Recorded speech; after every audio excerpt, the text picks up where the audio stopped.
Je remercie bien sûr Dominique de m'inviter, de faire connaissance avec Lyon quand même, que je ne connais pas, et je suis touchée d'être appelée pour commencer à passer le flambeau aux générations suivantes.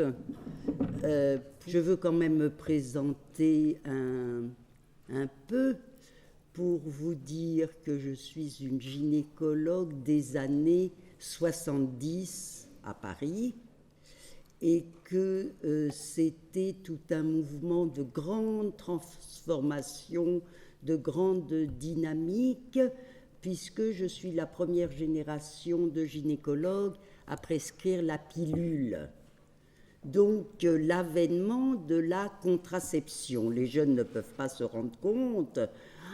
Le souffle de liberté qu'on a ressenti pour pouvoir prétendre à découvrir et explorer, expérimenter la sexualité référée au plaisir. Avant le mariage, on n'avait plus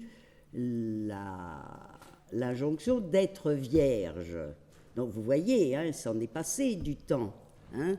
Donc, si vous voulez, j'ai tracé au fil du temps des grands mouvements sociaux, et déjà pour dire combien la contraception a créé une révolution sociale où on ne connaissait pas toutes les clés du mystère, mais on pouvait ne pas faire naître les enfants qui n'étaient pas les bienvenus.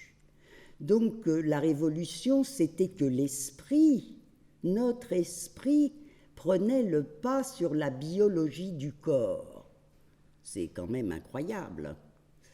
Et si vous voulez, la dynamique de l'évolution sociale a continué dans cette découverte de libération sexuelle, et nous voilà arrivés où on était, mais alors complètement persuadés, que le fait d'être autorisé à découvrir sa sexualité et le fait d'en avoir le désir allait pouvoir nous la faire vivre automatiquement sans problème.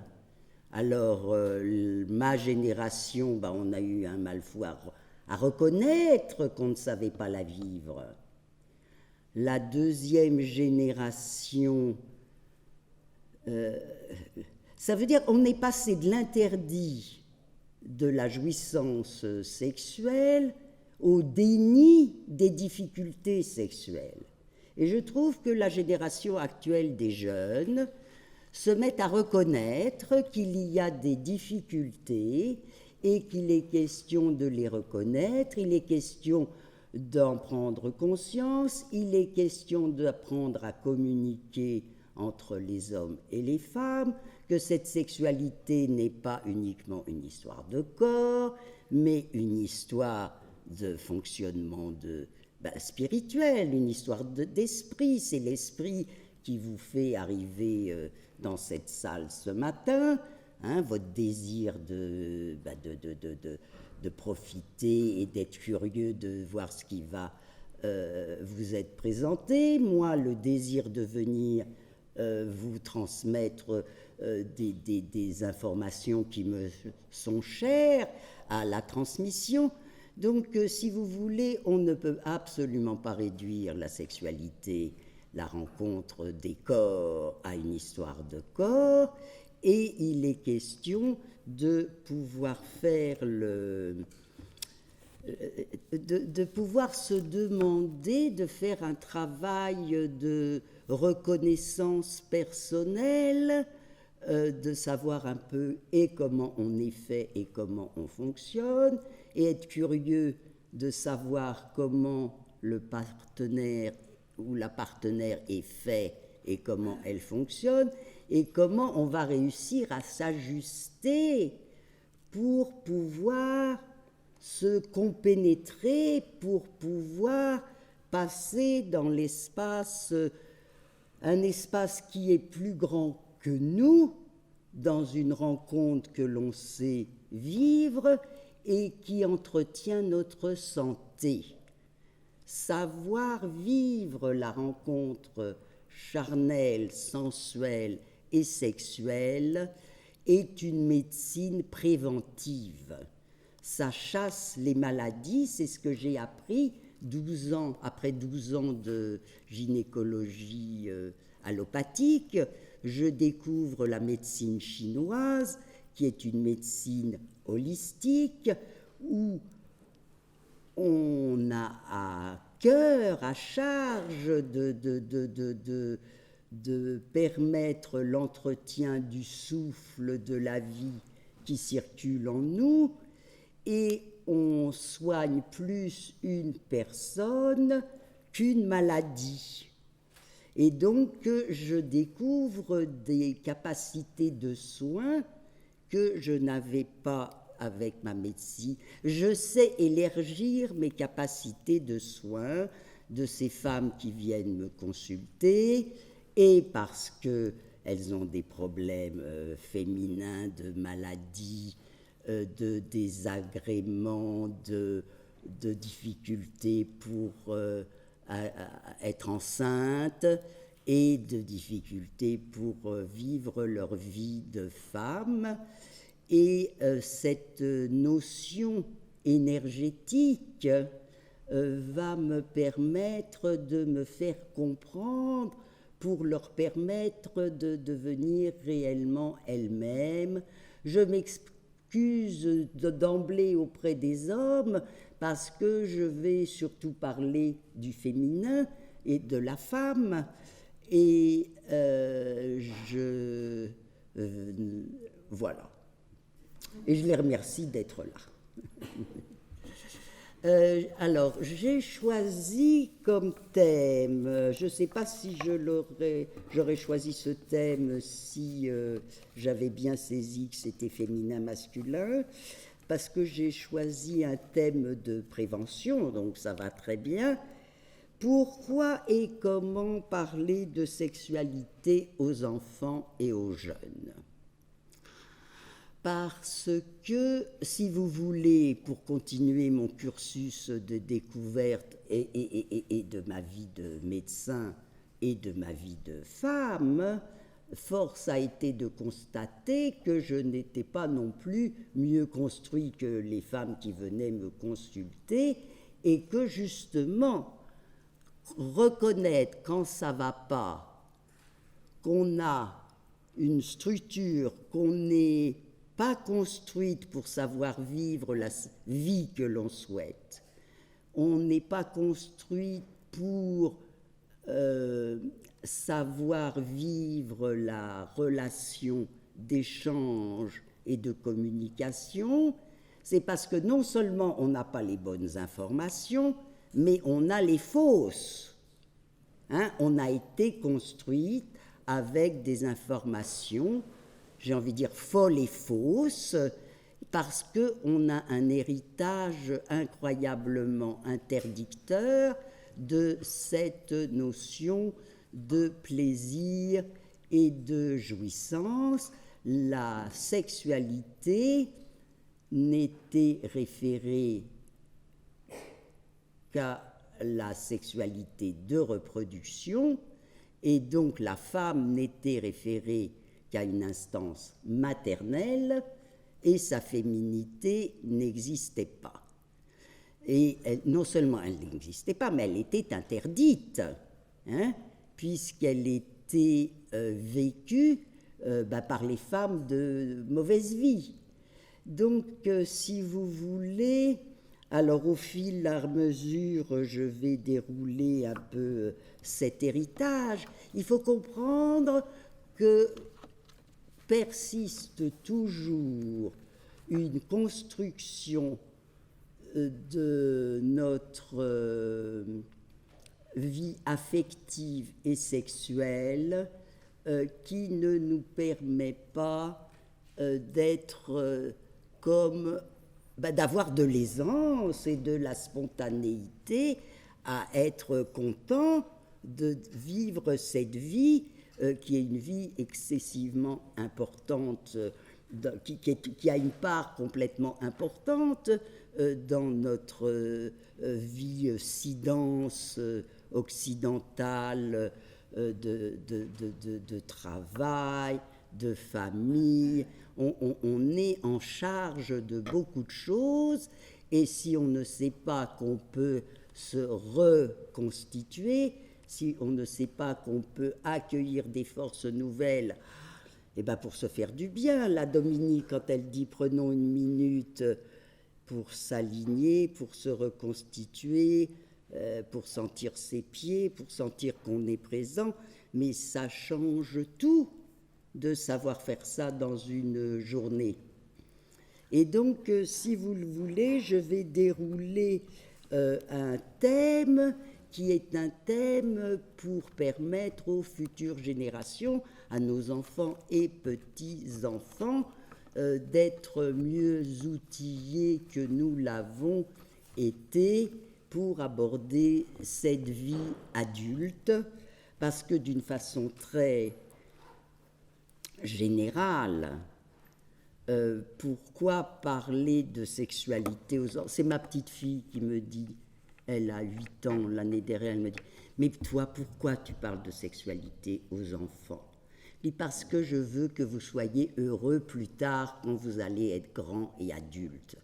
Alors elle me regarde avec des yeux un peu effarés, et puis c'est imparable. Elle comprend pourquoi je parle de sexualité aux enfants. Alors, il faut vraiment comprendre pourquoi, parce que comme c'est difficile, cette parole, il faut la créer. On n'a pas été habitué, on n'a pas l'aisance. C'est une création. Toute création demande un travail. Et il est important de saisir qu'il faut rompre avec ce silence toxique, le mutisme. Moi, je n'oublierai jamais que je n'ai jamais entendu parler dans ma famille de cette sexualité. Je ne savais absolument pas qu'elle existait et comment il est blessant et hallucinant. Comment comprendre qu'une mère ne nous a pas appris à être une femme puisqu'elle veut notre bonheur et que c'est une femme? C'est complètement incompréhensible. Sauf à se rendre compte avec de la maturité qu'elle n'a pas pu le faire parce qu'elle ne savait pas le vivre elle-même. Alors à partir de là, ça va mieux. Si nous on veut ne pas être dans cette ignorance ou dans cette déviation ou dans ces rétractions parce que on a été abusé, parce que on s'est rétracté parce qu'il y avait l'incohérence, et là on va pouvoir commencer à s'ouvrir à une nouvelle configuration pour pouvoir se détendre et habiter les parties de son corps, y compris son bassin et son foyer inférieur, où notre sexe existe, avec son vagin, son utérus, ses ovaires. Donc, si vous voulez comprendre pourquoi il faut parler, c'est que la sexualité adulte, qui va pouvoir se découvrir à partir de la puberté, se construit dans les 7 premières années de l'enfance. C'est ça l'histoire, hein? Sinon, il n'y aurait pas besoin de parler de tout ça. Et donc, je vais vous présenter succinctement cette construction sexuelle. Donc, si vous voulez, je vais insister un maximum pour que vous puissiez comprendre pourquoi il est important de parler de sexualité aux enfants, afin que vous puissiez vous lancer, y aller. On bafouille, on ne sait pas le faire, on n'ose pas, on se demande si on ne va pas être intrusif, on confond la parole et l'intrusion. C'est difficile, mais si on lâche pas, les enfants sont très tolérants, hein. Si on bafouille, ils s'en fichent. eux, ils veulent des informations. Et donc, si vous voulez, j'insisterai beaucoup sur le pourquoi parler de sexualité aux enfants, pour bien sûr aborder le comment, mais voilà, bien se mettre dans la perspective de l'injonction de quitter ce silence toxique. Alors,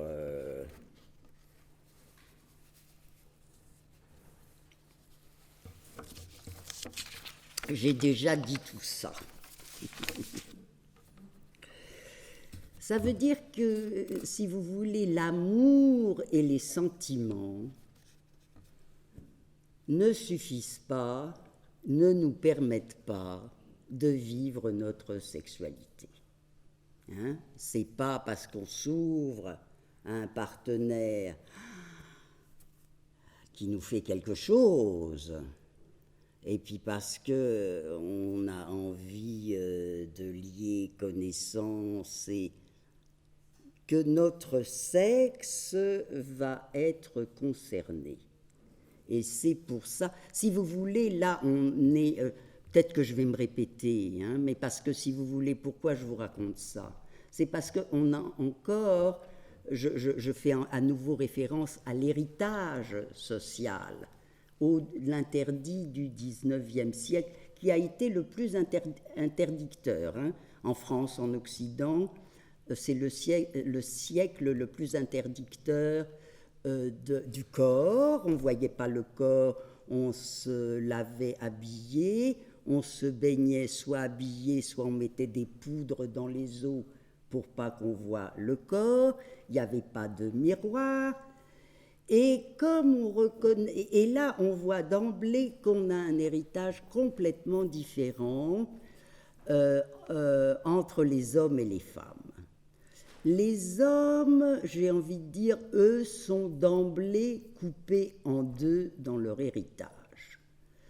Les hommes, on leur reconnaît des pulsions sexuelles, on leur reconnaît un besoin de réguler cette énergie sexuelle, de se décharger, mais comme on n'a pas le droit de vivre cette sexualité sous le toit familial, ils vont vivre cette sexualité en dehors de la famille, ils aiment leur épouse, ils aiment la mère de leurs enfants, ils sont contents de constituer une famille, et cette sexualité, je dirais, de régulation et de décharge va se passer soit dans les maisons closes, soit avec des maîtresses, où là, la sexualité n'est pas du tout celle de la rencontre et de la communication, mais celle de se décharger de ces tensions sexuelles, où la femme est quand même instrumentalisée, et où l'homme n'est pas du tout dans le plaisir et la découverte de ce qu'est un corps de femme et le plaisir de l'érotiser. On est dans un système, j'ai envie de dire égoïste, hein, où l'homme vit une sexualité qui... et c'est là où il y a les miroirs, je vous disais, c'est l'apparition des miroirs là, dans ces maisons closes.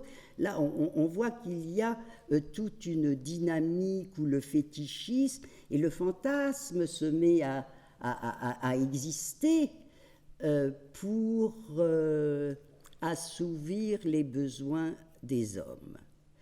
Et alors maintenant, si on passe à l'héritage des femmes, les femmes, elles sont au courant de rien de cette histoire de plaisir et de jouissance. Elles savent seulement qu'elles vont devenir mères, et elles sont des oies blanches.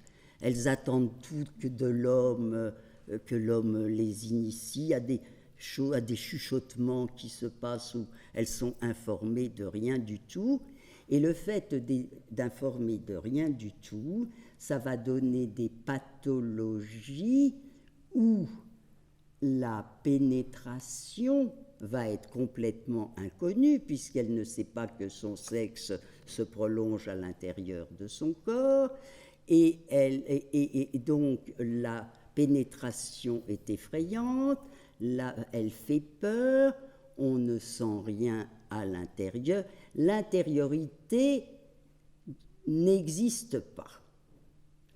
Et nous voilà partis dans toutes les pathologies gynécologiques que j'aurai peut-être un peu le temps d'évoquer. Si vous voulez dresser des tableaux un peu où on voit qu'on n'est pas du tout branché et qu'on n'est pas du tout que la communication est vraiment difficile.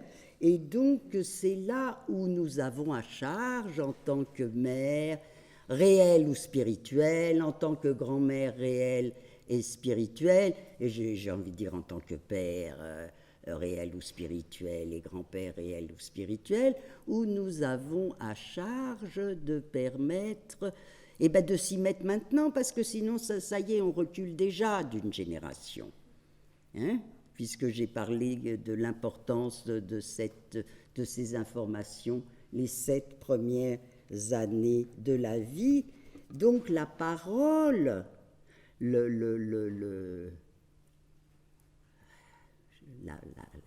grâce, j'ai envie de dire, de la parole, c'est de colmater les trous, nos trous de construction. La parole est thérapeutique pour nous permettre de nous remodeler tout en allant de pair avec cette notion énergétique où il va être question de ressentir son corps. Donc maître de la parole et maître de l'énergétique nous reconstitue et entretient notre santé.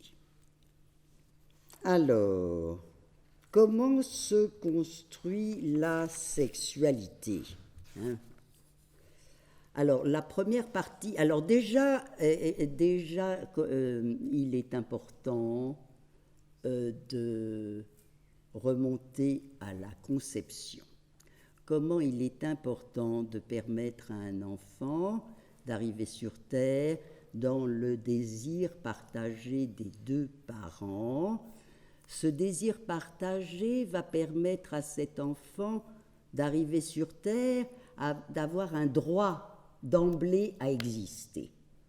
Ça veut dire que d'avoir été projeté, anticipé en pensée pour soi, de savoir qu'on désire devenir parent, qu'on désire devenir parent avec le partenaire intéressé, va projeter cet enfant en pensée, en mots, avant qu'il s'incarne dans un corps. Ça veut dire qu'il va déjà y avoir la loge énergétique qui lui donne accès à son arrivée sur Terre pour avoir une sécurité de base. Et quand on est sécurisé dans sa base, on a une tranquillité intérieure. Alors, on peut toujours rattraper le coup, hein, et heureusement, parce que... Non, mais c'est important de le dire, hein, mais c'est important de le savoir. Si vous voulez, c'est là la grande révolution de la contraception, hein, que les femmes permettent à leur corps, en faisant une contraception, de dire à ce corps que ce n'est pas le moment pour elles de procréer. Alors, on ne connaît pas toutes les clés du mystère, mais ça, on est capable de le faire, change la donne sociale. Hein? La société n'est pas la même dans un pays où il y a le droit à l'avortement, et il y a encore plein de pays dans le monde où l'avortement n'est pas légal.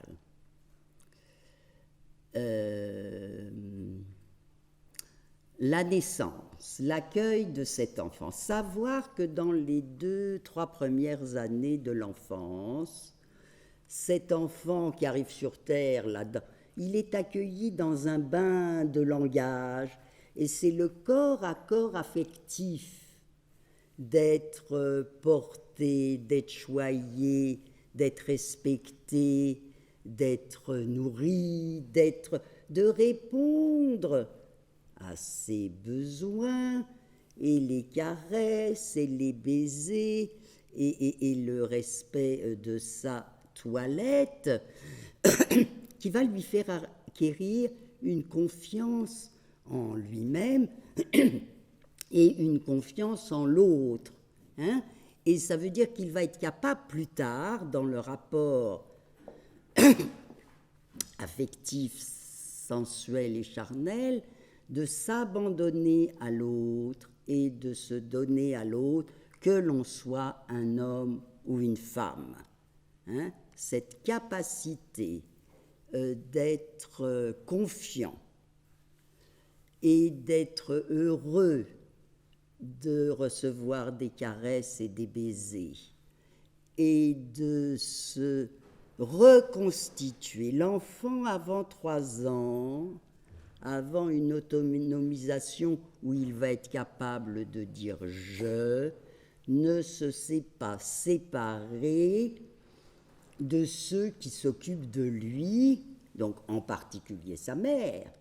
Hein, il fait corps avec sa mère, on est dans le corps d'une mère. Et puis alors maintenant, là, les jeunes papas, là, ils participent vraiment beaucoup à ce petit maternel affectif. Donc, si vous voulez, la première partie de cette relation sexuelle, c'est de recréer un espace commun où on est d'accord pour ne faire qu'un, et ça veut dire qu'on va retrouver sa peau de bébé. Et alors, il faut retrouver la confiance. Et alors, si on a été, comment dirais-je, si on n'a pas eu le soutien, le contenant, si on n'a pas reçu ce corps à corps affectif qui nous donnait confiance, eh bien, on commence à se rétracter parce qu'il y a de l'incohérence. Et l'incohérence, pourquoi c'est important? La cohérence, c'est que ce que l'enfant ressent va être en correspondance avec ce qu'on lui raconte, ce que l'on oui, avec ce qu'on lui raconte. Hein? Comment, si on lui raconte des salades, alors il va bien sûr pas comprendre de quoi il s'agit, mais il va ressentir l'incohérence. Et c'est pourquoi il est complètement fondamental de donner à nos enfants la vérité de son histoire. Il faut raconter à ces enfants et la vérité de notre histoire, puisque sinon on va la transmettre. Hein, souvent les mères disent « Oh là là, j'espère que ma fille n'est pas comme moi ». Et je dis « Mais il vaut mieux savoir qu'elle est comme toi et que tu fasses en sorte qu'elle ne soit plus comme toi, que tu puisses la propulser hein, au-delà de toi, de tes difficultés, de tes rétractions, de tes traumatismes, plutôt que d'espérer de faire un vœu pieux que tu n'en as pas hérité. Hein, ça, c'est vraiment excessivement fondamental. Hein, c'est un point fondamental parce que, si vous voulez, j'ai animé un débat de la projection d'un film que je vous conseille de visionner. Je ne sais pas si elle est venue le projeter à Lyon. C'est un documentaire qu'une jeune réalisatrice a fait qui s'appelle « Ces liens invisibles ». Et ces liens invisibles racontent l'héritage transgénérationnel de nos familles et comment 3 personnages en quête de sens de leur histoire Ça veut dire qu'ils disent tous, on a toujours ressenti que quelque chose clochait, qu'on ne savait pas du tout le palper, et comment on a été amené par des circonstances diverses et variées à se demander de mettre de la clarté dans cette aventure de vie, puisqu'on n'arrivait pas à être heureux alors que les circonstances étaient agréables. Hein. C'est le plaisir de la paternité d'un père. Il avait des idées suicidaires. C'est une femme qui ne peut pas avoir un enfant. Et c'est une autre qui ne sait pas, qui se trouve quand même un peu bizarre. On lui demande toujours d'où elle vient physiquement, alors qu'elle a des grands-parents blonds aux yeux bleus.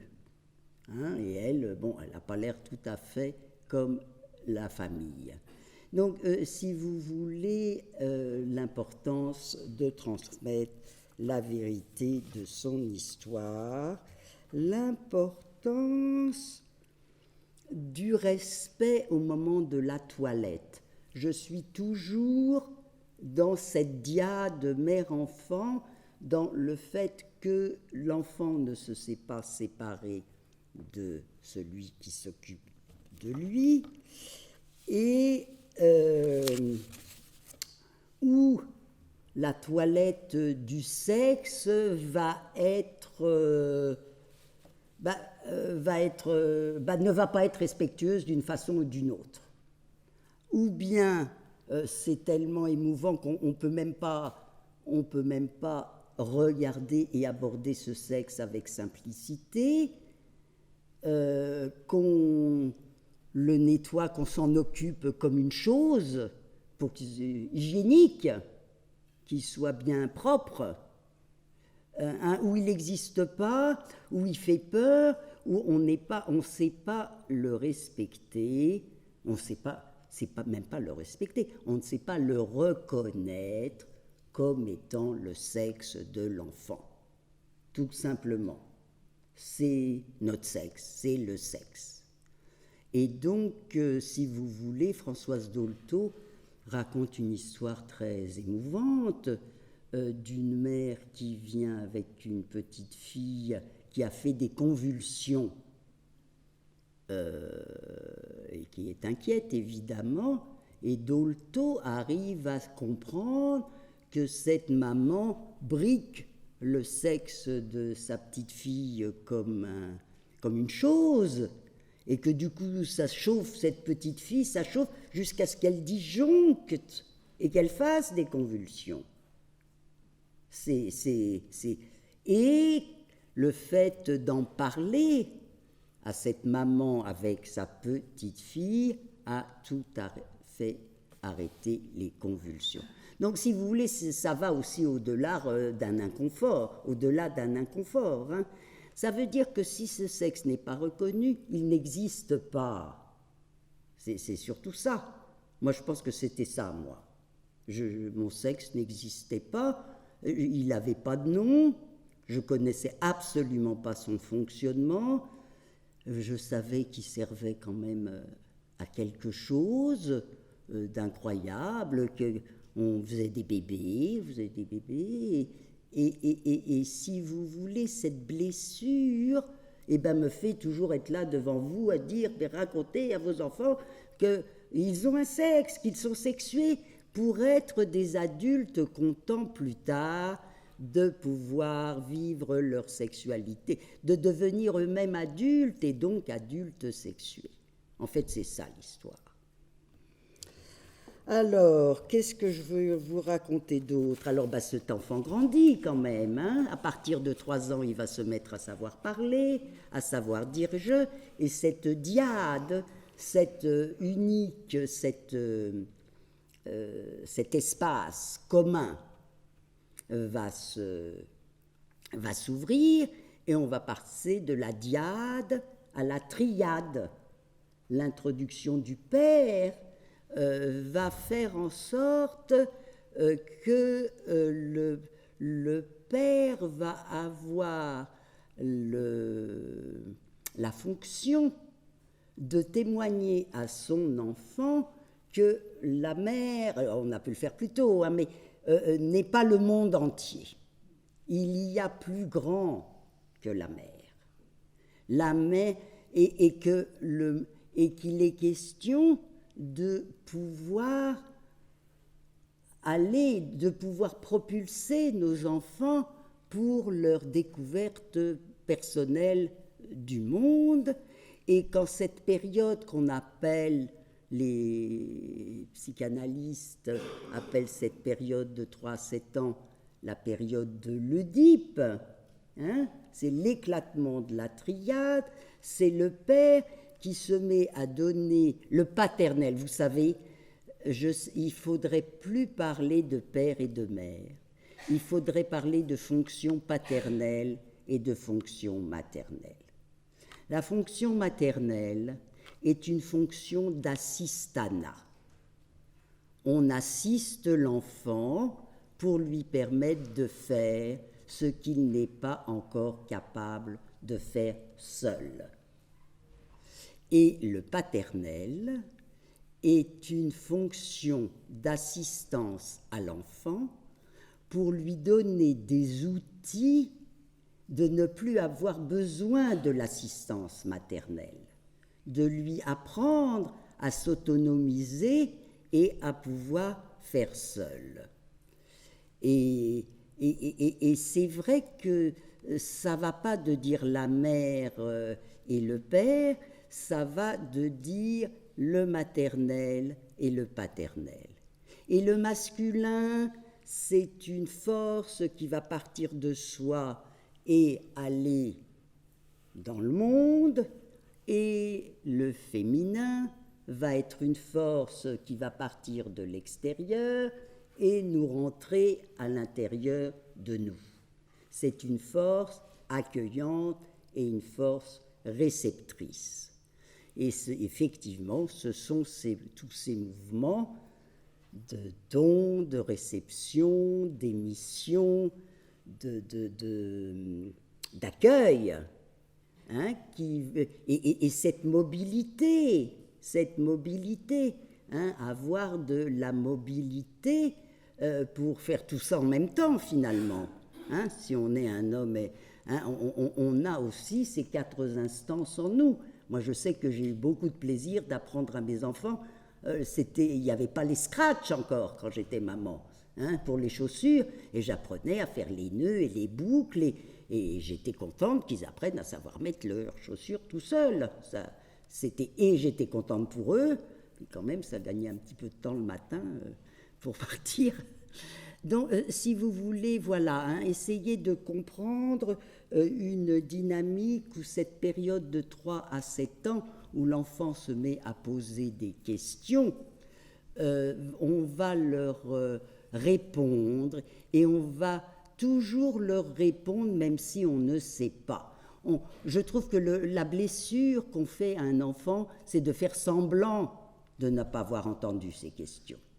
Il faut répondre, et ils sont sidérés, mais c'est poli de leur dire qu'on ne sait pas, et qu'on va faire en sorte de savoir lui répondre, et que peut-être que s'il demande à un tel ou une telle, eh ben, il aura la réponse, parce que, hein, ça veut dire qu'il faut les orienter. On ne peut pas faire semblant, on ne peut pas éluder les questions. On les prend pour des imbéciles quand même. Il faut faire attention. Hein, on est tous fragiles, on est tous forts, et on a tous besoin de reconnaissance, et de ne pas éluder les questions, c'est ne pas reconnaître l'enfant comme ayant besoin d'une information. Alors, j'espère que je ne suis pas trop confuse. Qu'est-ce qu'il faut dire à cette période de 3 à 7 ans à ces petits-enfants, nos chers petits? La petite fille, eh ben, il faut lui dire justement qu'elle a un sexe. Parce que souvent, hein, il n'y a pas longtemps, elle n'en avait pas. Hein? Alors, elle en a un. Elle en a un, Et au moment de la toilette, eh ben, elle a 3 orifices. Elle n'a pas seulement l'orifice du pipi et du caca, qui sont quand même les orifices d'élimination, mais elle a aussi un sexe. Et cet orifice, c'est celui de la création, c'est celui qu'elle va pouvoir découvrir plus tard avec honneur et bonheur quand elle va être grande, parce que cet orifice se prolonge, ce sexe, il se prolonge dans son corps. Nous, les femmes, notre sexe, il est dedans notre corps. On a une intériorité, et pour permettre à cette intériorité d'être vivante plus tard, il faut déjà qu'elle existe. Donc, dire à cette petite fille que son sexe est à l'intérieur de son corps, et que comme, pour faire un enfant, quand elle sera grande, qu'elle sera drôlement contente, c'est comme ça que les sexes de son amoureux et le sien vont se rencontrer, vont s'emboîter. Cet emboîtement, il se fait dans son corps. C'est la normalité, c'est comme ça que ça se passe. Hein? Au lieu de trouver que c'est dégueulasse ou qu'il faut... Enfin, c'est terrible. Hein? Donc, si vous voulez, il faut apprendre à avoir cette simplicité et de dire que, voilà, tu as un sexe de femme comme le mien, ta mère, comme le mien, ta grand-mère, hein, comme celui des femmes. Et le sexe des femmes, il est dans notre corps. La vulve et toute cette apparence, alors on va lui parler aussi comment ce clitoris, ça nous fait des trucs un peu incroyables, qui sont drôlement agréables, et que tout ça, on va pouvoir le vivre plus tard, dans le partage, avec un amoureux, il ne faut pas dire un copain, hein. On ne vit pas ça avec des copains, on vit ça avec un amoureux. Hein. On se fait pas... Voilà. Et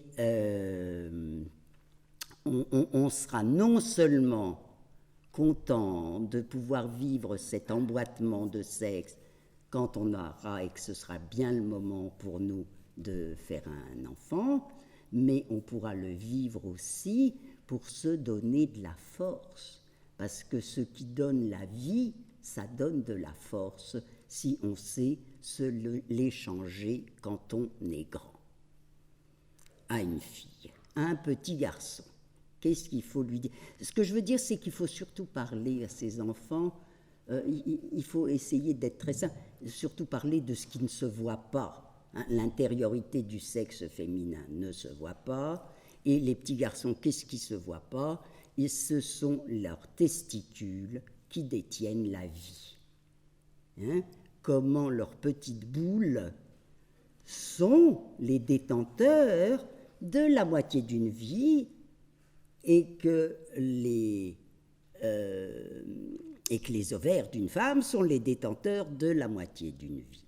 Donc déjà, s'il y a 2 demi-dieux, déjà on n'est plus dans le Dieu unique de la mère. Et donc c'est important, si vous voulez, de moins en moins fréquemment, heureusement maintenant, les hommes ont quand même... les hommes, de par leur anatomie, de par leur pénis à l'extérieur et de par leur érection, eux, ils savent qu'ils auront à vivre cette sexualité plus tard. Ils savent que c'est bon, que ça fait du bien de se toucher, qu'il devient dur. Ils savent qu'ils auront à pénétrer un corps, mais que leurs testicules contenus dans les boules, que ces boules contenues dans les bourses, mais ils savent, si on ne leur dit pas, ils ne savent pas que ça donne la vie. Et les hommes ont encore des difficultés à se statuer dans leur paternité, et nous, les femmes ont encore beaucoup de difficultés à désirer et avoir le plaisir, ressentir le plaisir d'être pénétrées. Je continue. Je vais peut-être boire un petit verre d'eau.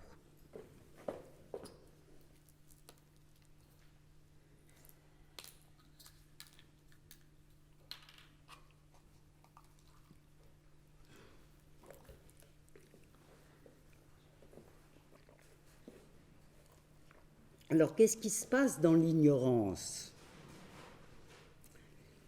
Alors, il se passe qu'on n'a aucune représentation de son propre sexe, ni celle, bien sûr, de l'autre.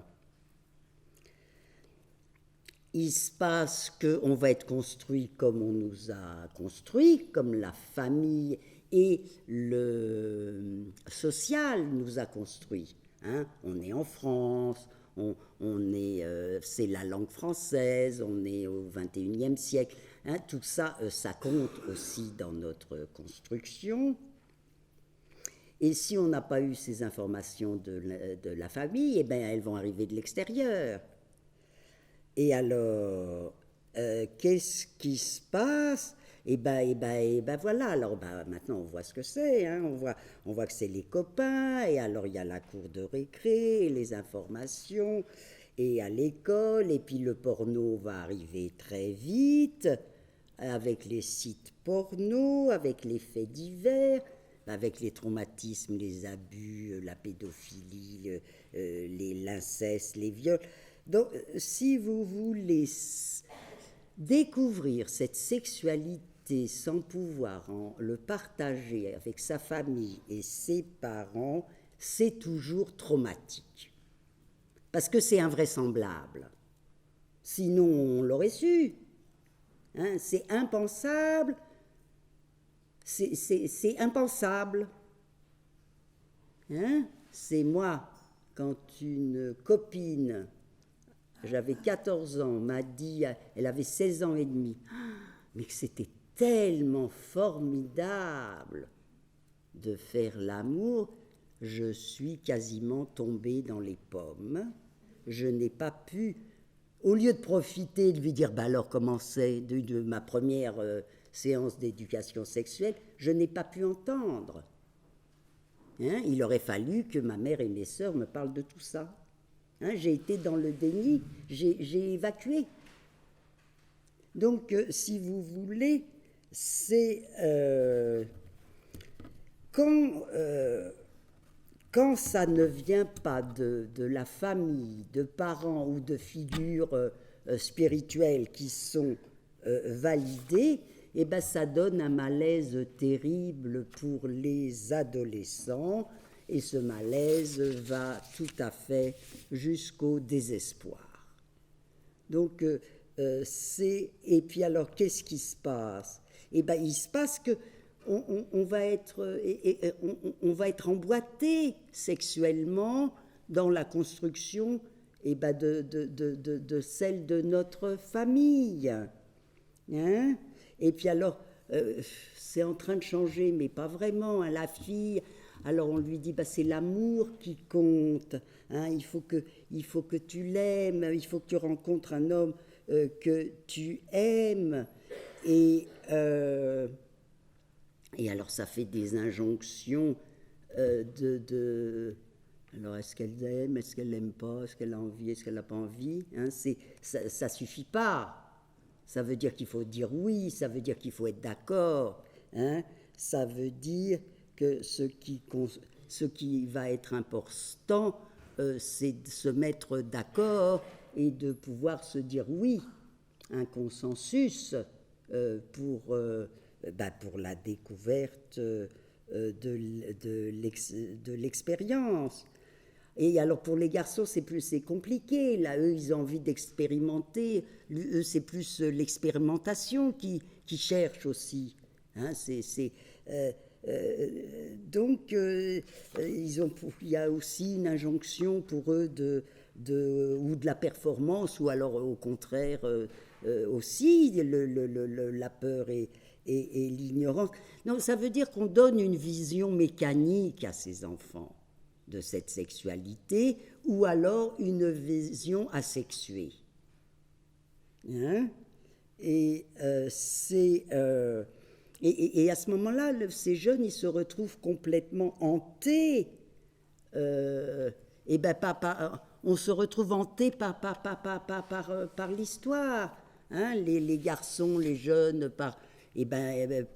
vous savez, j'ai fait rire j'ai fait rire des gens à qui je parlais, enfin, je parlais de la sexualité et de la médecine chinoise, et je leur disais, quand un homme ne sait pas avoir du plaisir, ah oui, je ne vous ai pas dit un truc important, ah ben si, je vais arriver pour les adolescents, je pense. Quand on a un compagnon qui ne sait pas nous caresser, qui ne sait pas nous embrasser, qui ne sait pas nous caresser, qui n'a pas le plaisir de la découverte et d'érotiser notre corps, eh ben on sait que ses pères, ses grands-pères et arrière-grands-pères allaient au bordel. C'est le diagnostic. Mais oui, puisqu'ils sont fabriqués comme eux. Hein? Donc, voilà. Hein, savez, ils ne savent pas. Ils ne savent pas qu'une femme, ils ne savent pas qu'on n'est pas du tout fabriqué de la même façon. Et les femmes non plus ne savent pas non plus. Hein? Ça veut dire qu'une femme a besoin elle a besoin de paroles.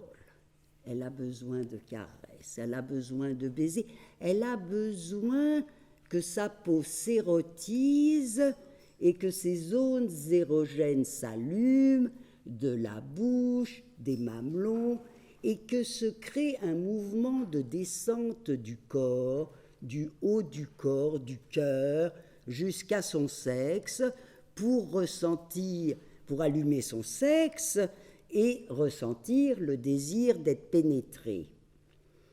Alors que l'homme, d'une façon générale, hein, les généralités sont fausses, mais quand même, un homme va être d'emblée concerné au niveau du sexe, et comme les femmes se plaignent toujours que les hommes ont envie de les pénétrer avant qu'elles ne soient prêtes, ben, il faut permettre à ces hommes de tempérer cette fougue de désir de pénétration pour permettre à ce sexe, à l'énergie du sexe, de remonter à son cœur.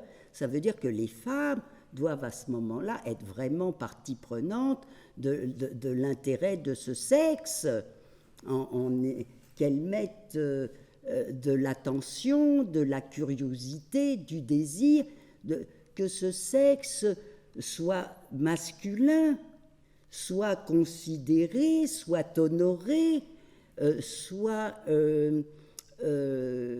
fêté. Hein, et vous savez, j'ai 40 000 histoires à vous raconter. Là me vient parce que comme je fais comme ça, me vient l'histoire d'une de mes clientes où son mari se plaint du fait que quand elle lui suce le sexe, elle le tête comme un sein. Hein? Et je veux dire, il dit, mais il ne faut pas me tétouiller, c'est complètement désérotisant. C'est comme un homme, s'il nous tête le mamelon comme s'il voulait boire le lait de sa mère, on est complètement désérotisé. Donc il faut apprendre tout ça. Hein? Il faut apprendre tout ça pour pouvoir s'ajuster. Alors bien sûr qu'il faut que la pénétration arrive quand la femme en a envie, mais si elle n'est pas construite, elle peut ne jamais en avoir envie. Ça, c'est vraiment important hein, de comprendre ça. Alors, comment je me retrouve dans mes notes? Alors, peut-être que j'ai un peu expliqué comment en parler, pourquoi en parler, et alors comment en parler.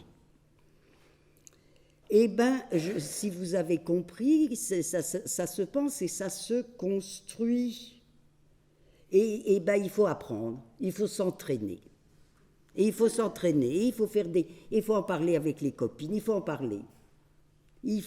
Moi j'avoue que j'ai créé, à ma découverte de médecine chinoise et de cette sexualité alchimique qui que je découvrais par les textes, et j'ai créé un groupe de parole avec 5 copines, on se réunissait à peu près une fois par mois, mais pour se mettre à parler de notre sexualité. Moi, j'avais déjà fait une très longue psychanalyse, et ben la psychanalyse, alors c'est pas qu'elle m'a pas aidée, ben si, elle m'a pas aidée dans ma sexualité.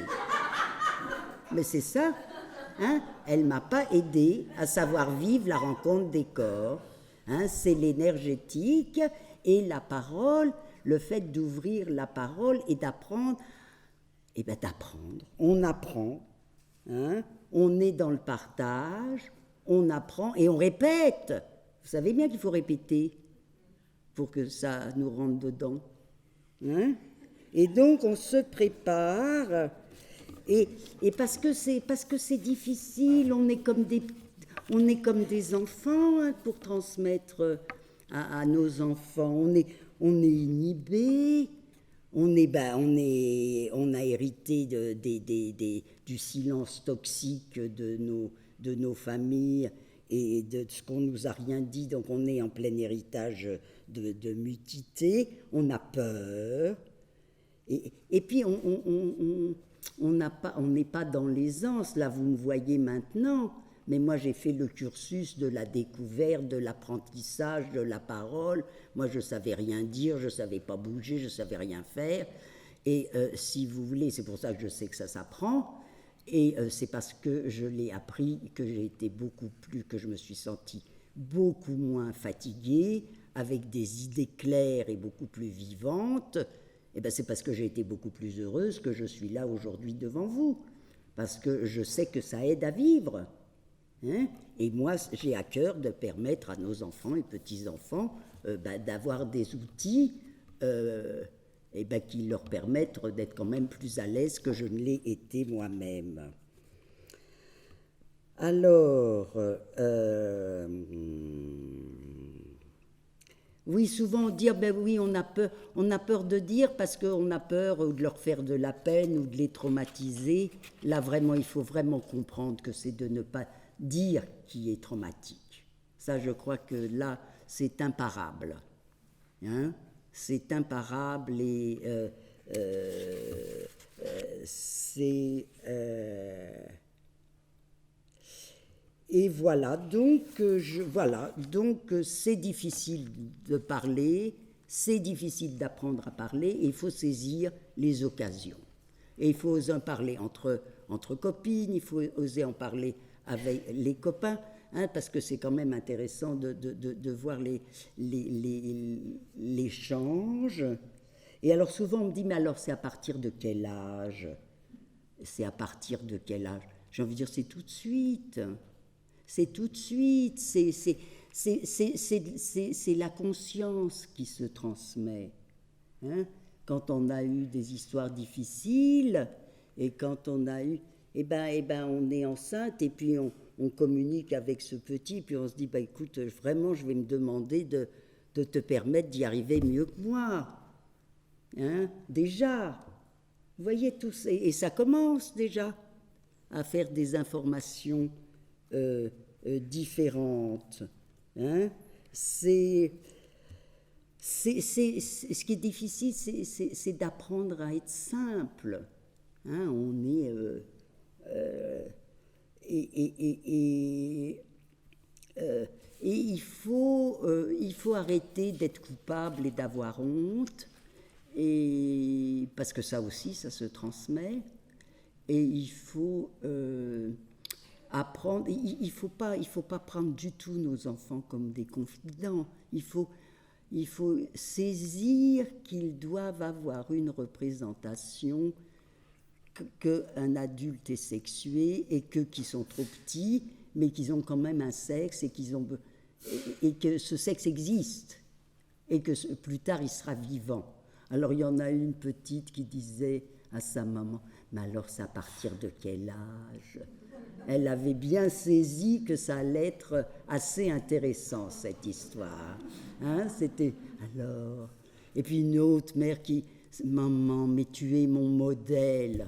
Alors ma copine me dit, dis donc, si je suis son modèle, hein, il faut vraiment que je m'améliore. Hein. voilà, tout ça, c'est de comprendre que cette nudité, on est ému d'être si dénudé dans cette parole. Il faut, il faut leur dire qu'on est arrivé tout nu sur terre, quoi, et que cette rencontre, comment dirais-je, je vous l'ai dit, ce préambule, que ça se passe dans le corps de la femme et que ça donne du plaisir et des forces, ça entretient la santé, ça fait des bébés, enfin ça fait des choses. On passe quand même dans l'extraordinaire de la vie. Et si on passe jamais dans l'extraordinaire de la vie, alors c'est bien, on est réglo, on se demande d'être fiable à soi-même, mais c'est pas assez vivant et rigolo. Hein. Il faut aussi être un petit peu embarqué dans l'extraordinaire de la vie, hein, pour qu'elle soit passionnante, hein, pour qu'on soit vif, qu'il y ait de la lumière. Hein. Qu'est-ce qu'il faut donner aux enfants? Il faut leur montrer des schémas, mais il ne faut pas leur donner un livre et pas le lire avec eux. Hein. Il faut montrer les schémas, il faut répéter, et il faut parler de la masturbation, c'est important. Hein. Les enfants il faut comprendre que quand les enfants se masturbent devant nous, c'est parce qu'ils nous posent une question. Ils nous demandent, mais qu'est-ce que c'est que cette histoire qui nous agite comme ça? Qu'est-ce que c'est que ce truc, quoi? Hein? Et alors, comme les parents modernes, ils veulent être permissifs, ils savent qu'il ne faut pas interdire la sexualité, alors souvent ils disent, pour être justement à la hauteur de la situation, mais tu sais, ça c'est ton intimité, ça c'est quelque chose que tu ne dois pas faire devant tout le monde, ça tu peux faire ça tout seul dans ta chambre. Alors eux, ils ne comprennent rien du tout, qu'est-ce qu'on leur raconte, et on leur permet, d'abord on ne répond pas à leurs questions, bien sûr, puisqu'on ne sait pas leur répondre, on ne comprend pas ce qu'ils nous disent. Et puis, on entretient de les enfermer dans l'imaginaire. Dolto, elle disait très bien qu'un enfant qui se masturbe, c'est soit avant de s'endormir, ou soit quand il s'ennuie. Hein? Alors, il faut rajouter quand même quand il a été traumatisé, et que ça permet de se reconstituer et de se sentir vivant. Hein? Ça, c'est important de savoir ça, parce que c'est important. Donc, si vous voulez, il faut comprendre que cet enfant nous dit « Qu'est-ce que c'est que cette histoire de sexualité ?» Moi, je ne comprends rien à ce qui m'arrive. Et c'est là où il faut dire « Eh bien oui, ça c'est quelque chose, c'est la vie qui est là. Hein? C'est une force de vie qui est là, et qui se loge là parce que ça se loge à ce sexe, et que plus tard, et c'est elle qui a fait qu'on est vivant, qu'on est arrivé, c'est parce qu'il y a effectivement eu la rencontre d'un ovule et d'un spermatozoïde qui nous a permis d'arriver sur Terre. Dolto ajoutait toujours le troisième désir du fœtus à arriver sur Terre. Il disait qu'on était toujours partie prenante, aussi folle soit la situation de notre arrivée, de notre désir de vivre cette incarnation sur Terre, et qu'il est trop petit pour vivre. Si vous voulez dire quand même que cette masturbation compulsive s'arrête, si c'est que c'est son sexe qui est habité par de la vie, et que plus tard il pourra vivre ça quand il sera grand, dans une rencontre et un échange avec le partenaire ou la partenaire de son choix, ça marche très bien, hein, c'est important. Alors peut-être qu'est-ce que je veux dire? Pour les ados, ben, si on se met à parler trop tard aux ados de la sexualité, oui, ben voilà, je savais bien que j'allais un peu me fourvoyer dans le temps. Pour les ados, si on a l'impression que maintenant, que ça y est, on prend notre courage à deux mains et quand même, il faut s'y mettre, ben, savoir que c'est trop tard. Enfin, c'est trop tard. Les ados, ils n'ont pas envie que leurs parents se mettent à leur parler de sexualité. Si on n'en a jamais entendu parler, ils ont dit, attends, hein, on est quand même déjà au courant, hein, il y a eu les copines, on est informé. Hein, on ne peut pas penser. Alors, c'est pas interdit d'en parler. Et à ce moment-là, c'est important de dire, écoute, moi, je me mets à en parler. Moi, j'ai pas osé, j'ai pas su qu'il fallait que je le fasse plus tôt. Et puis, quand même, moi, je vois bien que c'est quand même une aventure très compliquée où j'ai eu la chance de pouvoir émerger. Et donc, j'ai envie que tu puisses être dans cette découverte où j'y suis jamais arrivée.